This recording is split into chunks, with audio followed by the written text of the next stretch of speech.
Hello বন্ধুরা, কেমন আছো সবাই? আশা করি সবাই ভালো আছো। তোমাদের আশীর্বাদ আর ভালোবাসায় আমিও বেশ ভালোই আছি। তবে তোমরা কে কেমন আছো অবশ্যই কমেন্ট করে কিন্তু জানাতে ভুলবে না। কিন্তু আমি অনেক সকাল সকাল ঘুম থেকে উঠে আমার সব কাজ করে নিয়েছি, শুধু ঘরটা ঝাড়ু দেওয়া বাকি ছিল। দেখি ওটাও মা ঝাড়ু দিচ্ছে, মাকে বলিনি ঘরটা ঝাড়ু দেওয়ার জন্য, তবে আমার মা ঝাড়ু দিচ্ছিল। আর এদিকে দেখো স্বর্ণকে ঠান্ডার মধ্যে সোয়েটার না পরে দুষ্টামি করছিল। ও ডেইলি এরকমই করে, মানে ও সোয়েটার পরলে খুলতে চায় না আর খুললে পরতে চায় না, ও ডেইলি এরকম করে। আর ওর জন্য মায়ের কাছে আমি অনেক বকা খাই। তারপর চলে এসেছিলাম আমি ঘর গোছানোর জন্য, মানে সকাল সকাল তো সব কাজ হয়ে গেছে, আমি সব কাজ করে নিয়েছি। যেমন একটা গ্রামের বাড়িতে সকালে কত কাজ থাকে, তাদের মধ্যে সবচেয়ে বড় কাজ হলো উঠোন ঝাড়ু দেওয়া। উঠোন ঝাড়ু দেওয়াটা অমনি থেকে সকাল সকাল মাই করে। আজকে আমি সকাল সকাল ঘুম থেকে উঠে গিয়েছি, আর আমার মায়ের শরীরটাও ভালো নেই, যার কারণে আমি সকাল সকাল উঠে গিয়ে আমি উঠোন ঝাড়া বাসন মাজা সব করে ফেলেছি।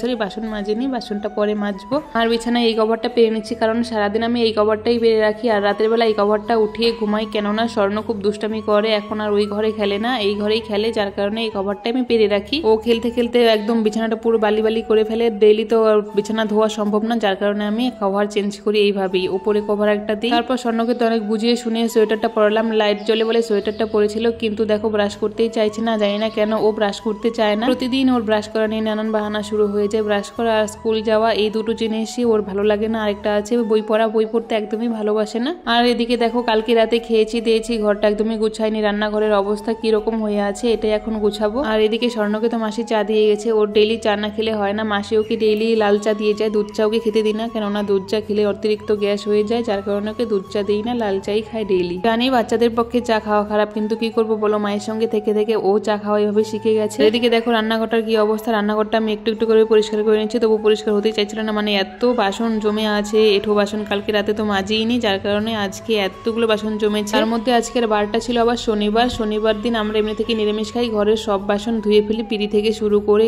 বটি সবকিছু ধুয়ে ফেলি। আর লবণের কৌটা, তেলের কৌটা, হলুদের কৌটা সবকিছু আমাদের শনিবার করে আলাদা আছে, ওটা নিরামিষ আলাদা করে তুলে রাখি। আর আমিষের দিন অন্যদিন ওগুলো খাই। আমি ছোট থেকেই শনিবার করে নিরামিষ খাই। শনিবার করে আমার মুখে অমৃত এনে দিলেও আমি খাই না। এমনকি শনিবার করে যদি আমি কোনোদিন শ্বশুর বাড়িতে থাকি, শ্বশুর বাড়িতেও কিন্তু আমি শনিবার করে নিরামিষই খাই। আমি শনিবার করে বাইরের খাবার কোনোদিনও খাই না। জানি না এই নিয়মটা কতদিন পালন করতে পাবো, জানি না এত নিয়ম পালন করার পরেও কেন আমার জীবনে এতটা দুঃখ কষ্ট যেন আমার পিছুই ছাড়ছে না। কি করে যে ছাড়াবো বুঝতেই পারছি না। তবে আমি সবসময় হেসে হেসে থাকি, আমার দুঃখ কষ্ট আছে, আমার মনে আছে, আমি কিন্তু কাউকে বুঝতে দিই না, মানুষকে বুঝতে দিই না। কারণ মানুষকে দুঃখের কথা বলতে গেলে মানুষ আরো অন্য মানে উল্টাপাল্টা কথা বলতে থাকে। এমনি থেকেই মানুষ আমাকে অনেক ধরনের কথা বলে। আমি বিয়ে করে শ্বশুরবাড়িতে থাকতে পাই না, কারণ মানে অনেকটাই কারণ আছে বিয়ে করে শ্বশুরবাড়িতে থাকি না। কারণ নিজের স্বামী যদি ভালো না হয় শ্বশুরবাড়িতে আমি কিভাবে কাটাই বলো? শ্বশুরবাড়িতে একটা মেয়ে যায় স্বামীর মুখ দেখে, তার স্বামী যদি তাকে অত্যাচার অবহেলা করে, সেই মেয়েটা কিভাবে শ্বশুরবাড়িতে থাকতে পায়? শ্বশুর শাশুড়ি সবার দেওয়া আঘাত সহ্য করা যায়, কিন্তু স্বামীর দেওয়া আঘাত একদমই সহ্য করা যায় না, যার কারণে আমি থাকতে পারি না। তবে আমার স্বামী আমার সঙ্গেই থাকে। ও অবহেলা করবে বলে ওকে আমি অবহেলা করবো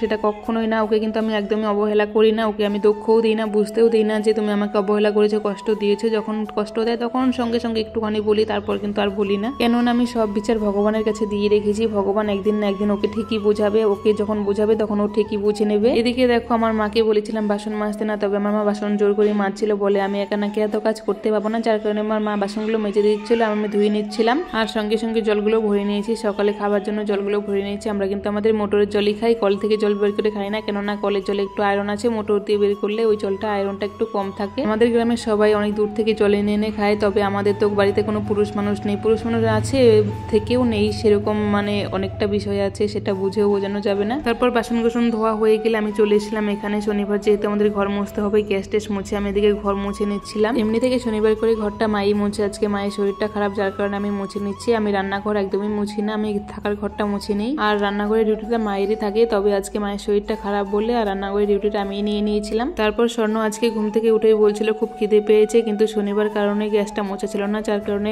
ম্যাগিটাকে বানিয়ে দিতে পারিনি। এখন গ্যাস টেস মুছে ওকে ম্যাগি বানিয়ে দিচ্ছি। তো বলছিল যে রুটি খাবে, রুটি বানাতে গেলে এখন অনেকটা ঝামেলা, যার কারণে রুটি বানাইনি, ওকে ম্যাগি বানিয়ে দিচ্ছি। মানে সহজ সহজ যেটা কাজ ওটাই তো করে দিব।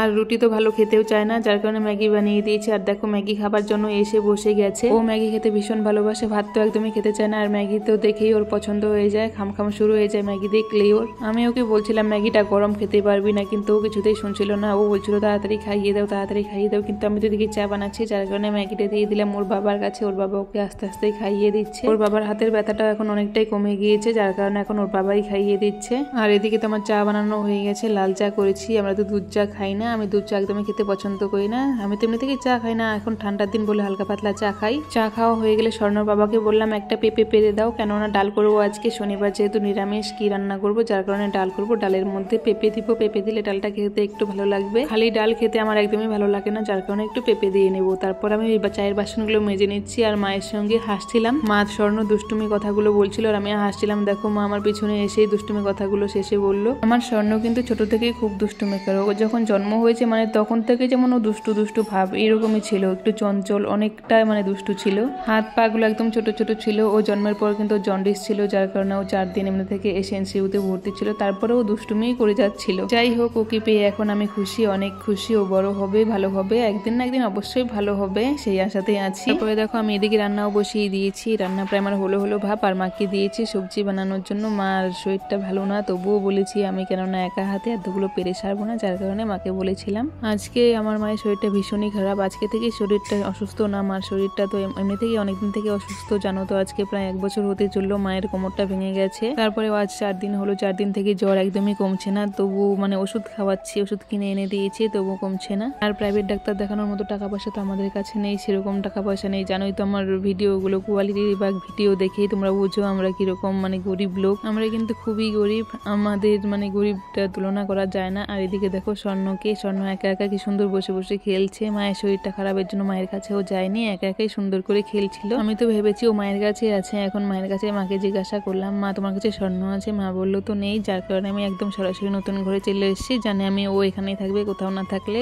ঠিকই দেখে ওকে এখানে পেয়ে গেলাম। তারপর আমার তো শুধু ডাল রান্না হয়েছে, ডাল দিয়ে স্বর্ণকে ভাত দিয়ে দিলাম, কেননা 10টা বেজে গেছে। বাচ্চা মানুষ তো ওর পেটে খিদে পেয়ে যাবে, এর জন্য ওকে ডাল দিয়ে দিলাম। ওর বাবাকে বললাম তুমি খাইয়ে দাও। আর কেন জানি না আয়না দেখলে আমার ভাব বেড়ে যায়, আয়না দেখলেই মনে হয় একটু ভিডিও করি, ভাব মারি। দেখো আমার ভাব মারা শুরু হয়ে গেছে। এদিকে তো টিভি চালিয়ে গেছিল, আর দেখো আয়নার মধ্যে একদম টিভি দাব করছে, আর ওর বাবাকে খাওয়াতে চাইছে, দেখো খাচ্ছেই না। তারপর আমার সব রান্না কমপ্লিট হয়ে গেল। আজকে দেখো কি রান্না করেছি। এখানে করেছি আলু আর পটল দুটো মিক্স করে ভাজা, আর ডাল করেছি, ডালের মধ্যে পেঁপে দিয়ে ডাল করেছি, আর ভাত, সাদা ভাত, আর কিছুই করিনি। পরে আবার দুপুরে রান্না করব। তারপর রান্না বান্না হয়ে গেলে আমার যে নেশা আছে, নেশাটা হলো গ্যাস পরিষ্কার করা। গ্যাস পরিষ্কার না থাকলে আমার একদমই ভালো লাগে না। গ্যাস পরিষ্কার করার জন্য একটা আমি আগে থেকে এনে রেখেছিলাম, রান্না করছি আর মুছছিলাম মানে গ্যাসটা। তারপরে সবার জন্য ভাত বেড়ে নিচ্ছিলাম। স্বর্ণকে আমি খাওয়াবো, স্বর্ণকে ওর বাবা খাওয়াতে পারেনি, ওকে রেখে দিয়েছে। ওর বাবার কাছে ও খাচ্ছিলই না। ওর বাবার জন্য, সবার জন্য আমি ভাত বেড়ে নিয়ে স্বর্ণকে খাওয়াবো। ওর বাবার যেহেতু হাতে ব্যথা, ওর বাবা তো ওকে জোর করে খাওয়াতেও পারে না। ওর বাবাকে জোর করে খাওয়াতে গেলে হাতের মধ্যে কোনো রকম যদি ব্যথা দেয়, যার কারণে ওর বাবা খাওয়াতে পারে না। আমি ওকে খাইয়ে দিব। আর এদিকে দেখো আমার মা অসুস্থ শুয়ে আছে।